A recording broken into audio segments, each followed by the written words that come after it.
श्रावण सोमवार की कथा के अनुसार अमरपुर नगर में एक धनी व्यापारी रहता था। दूर दूर तक उसका व्यापार फैला हुआ था। नगर में उस व्यापारी का सभी लोग मान सम्मान करते थे। इतना सब कुछ होने पर भी वह व्यापारी अंतर्मन से बहुत दुखी था, क्योंकि उस व्यापारी का कोई पुत्र नहीं था। दिन रात उसे एक ही चिंता सताती रहती थी, उसकी मृत्यु के बाद उसके इतने बड़े व्यापार और धन संपत्ति को कौन संभालेगा। पुत्र पाने की इच्छा से वह व्यापारी प्रति सोमवार भगवान शिव की व्रत पूजा किया करता था। सायंकाल को व्यापारी शिव मंदिर में जाकर भगवान शिव के सामने घी का दीपक जलाया करता था। उस व्यापारी की भक्ति देखकर एक दिन पार्वती जी ने भगवान शिव से कहा, हे प्राणनाथ, यह व्यापारी आपका सच्चा भक्त है। कितने दिनों से यह सोमवार का व्रत और पूजा नियमित कर रहा है।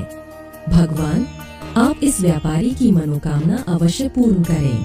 भगवान शिव ने मुस्कुराते हुए कहा, हे पार्वती, इस संसार में सबको उसके कर्म के अनुसार फल की प्राप्ति होती है। प्राणी जैसा कर्म करते हैं, उन्हें वैसा ही फल प्राप्त होता है।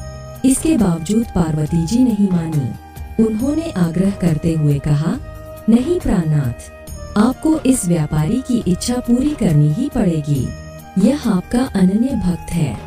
प्रति सोमवार आपका विधिवत व्रत रखता है और पूजा अर्चना के बाद आपको भोग लगाकर एक समय भोजन ग्रहण करता है।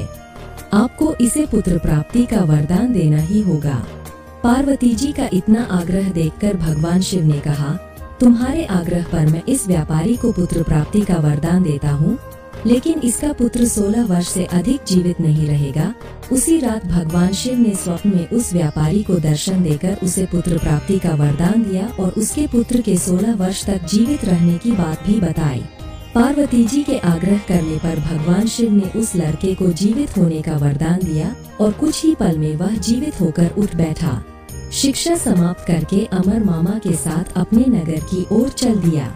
दोनों चलते हुए उसी नगर में पहुँचे जहाँ अमर का विवाह हुआ था। उस नगर में भी अमर ने यज्ञ का आयोजन किया।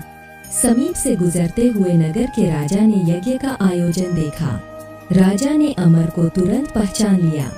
यज्ञ समाप्त होने पर राजा अमर और उसके मामा को महल में ले गया और कुछ दिन उन्हें महल में रखकर बहुत सा धन वस्त्र देकर राजकुमारी के साथ विदा किया। रास्ते में सुरक्षा के लिए राजा ने बहुत से सैनिकों को भी साथ भेजा। दीपचंद ने नगर में पहुंचते ही एक दूत को घर भेजकर अपने आगमन की सूचना भेजी। अपने बेटे अमर के जीवित वापस लौटने की सूचना से व्यापारी बहुत प्रसन्न हुआ। व्यापारी ने अपनी पत्नी के साथ स्वयं को एक कमरे में बंद कर रखा था।